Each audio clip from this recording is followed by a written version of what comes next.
Las Vegas, the city of dreams, neon lights, and endless opportunities. But for one man, this city would become the launching pad for an empire in the world of sports. This is the story of Dana White and how he built the Ultimate Fighting Championship, or UFC, into a billion-dollar phenomenon.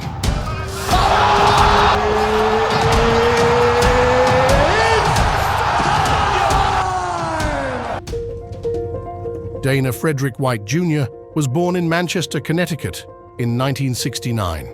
From a young age, Dana had a rebellious spirit. He wasn't interested in the conventional path and often found himself in trouble.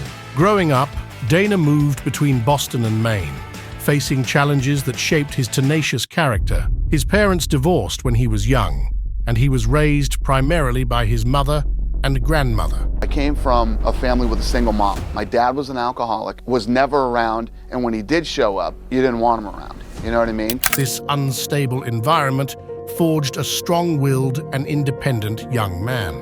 From the time I was a young age, I knew I wanted to be in the fight business, and people thought I was crazy. In high school, Dana discovered his passion for combat sports. He began boxing at a local gym and quickly became enamored with the discipline and challenge it offered. His passion for the sport would set the stage for his future endeavors. There were a couple of big boxing gyms here in town that were popping at the time, and I ended up at a place called United Champions. Dana's knack for boxing led him to become a manager for several fighters. We were basically the three principals in this gym. I was doing fitness stuff. He organized small boxing events in Boston, but it was clear that Dana's ambitions were far greater than local gyms and minor matches. He wanted to revolutionize the combat sports industry.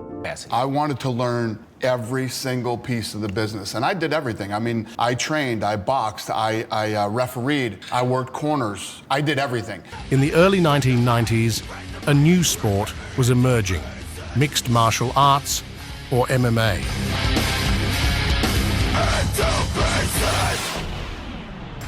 The Ultimate Fighting Championship was founded in 1993, but it was struggling to find its footing. Seen as brutal and unregulated, the UFC faced significant challenges, including a ban in most states. The UFC was on the brink of collapse, with mounting debts and a tarnished reputation. Many believed the sport had no future. I found out that the UFC was in trouble. Dana saw potential where others saw chaos. In 2001, he convinced his childhood friends, Lorenzo and Frank Fertitta, to buy the UFC for $2 million.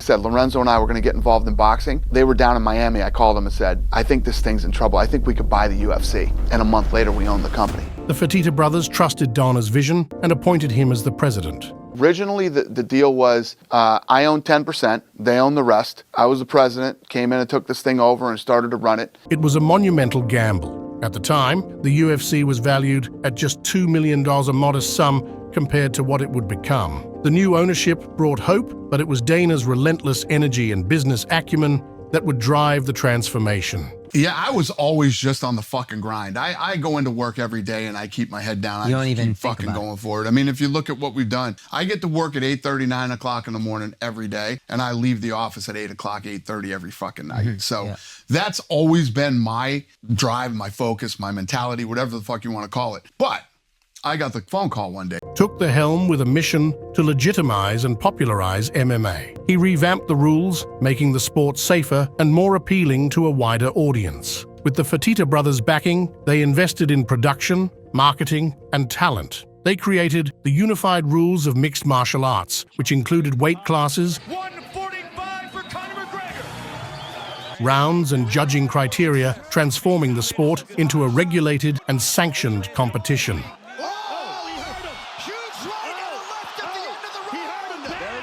Dana's vision was clear: to make the UFC a mainstream sport, recognized globally for its athleticism and entertainment value. The first fucking checks we started to get were from DVDs. What's it was the only revenue coming in at the time. You put on an event, you would create a DVD of the event, and then you would sell these DVDs to the people that couldn't watch it on pay-per-view or whatever. 100%. Got it. And then we started doing compilation shows, best knockouts, best submissions, you know, all that kind of stuff. And that shit sold really well. By 2004, the UFC's value had grown to $10 million, a testament to their early efforts. But the game changer came in 2005. Dana White and the Fertitta brothers launched The Ultimate Fighter. The Ultimate Fighter. A reality TV show that brought MMA into millions of households. The show's success propelled the UFC into mainstream popularity and showcased the sport's legitimacy and excitement. The Ultimate Fighter wasn't just a show, it was a masterstroke in marketing. It humanized the fighters and brought their stories to life, making fans deeply invested in their journeys. I'll never fight for free again. We can't be fighting here for free. We got some issues. These guys are gonna have to start fighting soon. Lorenzo calls me up and says, "What's going on? I'm here at the Ultimate Fighter gym, and these guys are saying they're not gonna fight." I was like, what? If this thing doesn't work, the UFC is done. By 2006, the UFC's value had skyrocketed to $700 million. With the new visibility, the UFC began to grow exponentially. We're the biggest new show on the network because the WWE was on there at the time, Fair too. enough. We're the biggest fucking hit they've ever had that's Got it. homegrown on Spike TV. Got it. They signed top-tier fighters and sold out arenas worldwide.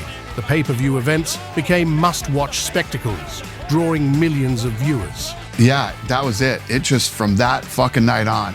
And pay-per-views start after that? Oh, yeah. Notable fights, such as those featuring Chuck Liddell, Randy Couture, and Tito Ortiz, became iconic moments in sports history.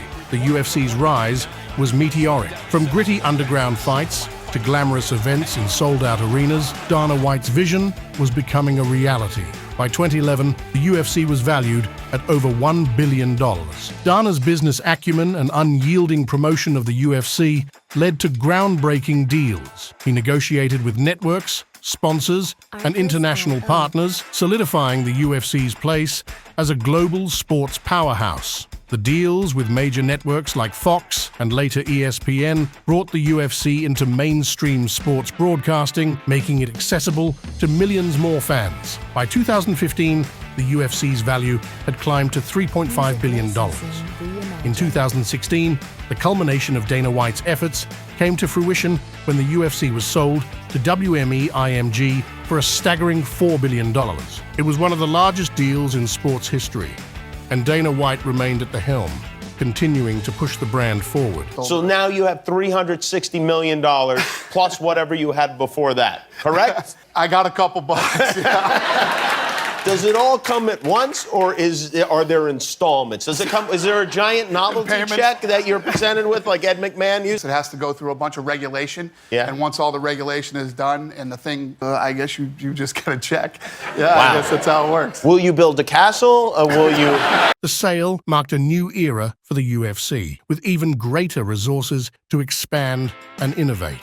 The UFC continued to grow under Dana's leadership and launched the UFC Fight Pass, a digital subscription service that brought MMA content to fans worldwide. International expansion became a priority, with events held in Europe, Asia, Australia, and South America. I own this town. I own Rio de Janeiro. New markets brought new fans and new fighters, further establishing the UFC as a global powerhouse. Dana White's vision was to make the UFC the world's premier combat sports organization, and his efforts were paying off. By 2020, the UFC's value had soared to $7 billion. Investing in the future of the sport, Dana and the UFC opened the UFC Performance Institute in Las Vegas in 2017. This state-of-the-art facility provided fighters with top-notch training, recovery, and nutrition resources, helping them reach their peak performance. I'll be honest, I was one of those guys when the PI first opened, I didn't take advantage of it. Before my fight in New York against Gregor Gillespie, I hurt my foot real bad. And I saw Heather, and just the amount of care that she put into it. Like, she let me be able to walk again, for one, and then be able to knock him out with that foot. Again. Oh! That's it! Under Dana White's leadership, the UFC produced some of the most memorable moments in sports history. Legendary fights, unforgettable knockouts, and the rise of superstars like Conor McGregor. Otario, Otario! You know what that means? Pussy. And Khabib Nurmagomedov captivated fans worldwide. These stars brought unprecedented attention to the UFC, driving pay-per-view buys and social media engagement to new heights. By 2021, the UFC's value had reached $9 billion. Under Dana's leadership, the UFC has not only grown financially, but has also become a platform for athletes to showcase their skills and stories, inspiring millions around the world. But let me tell you, this kid is everything you want in a fighter. He's fighting a guy that Dana personally flew out to put on this card.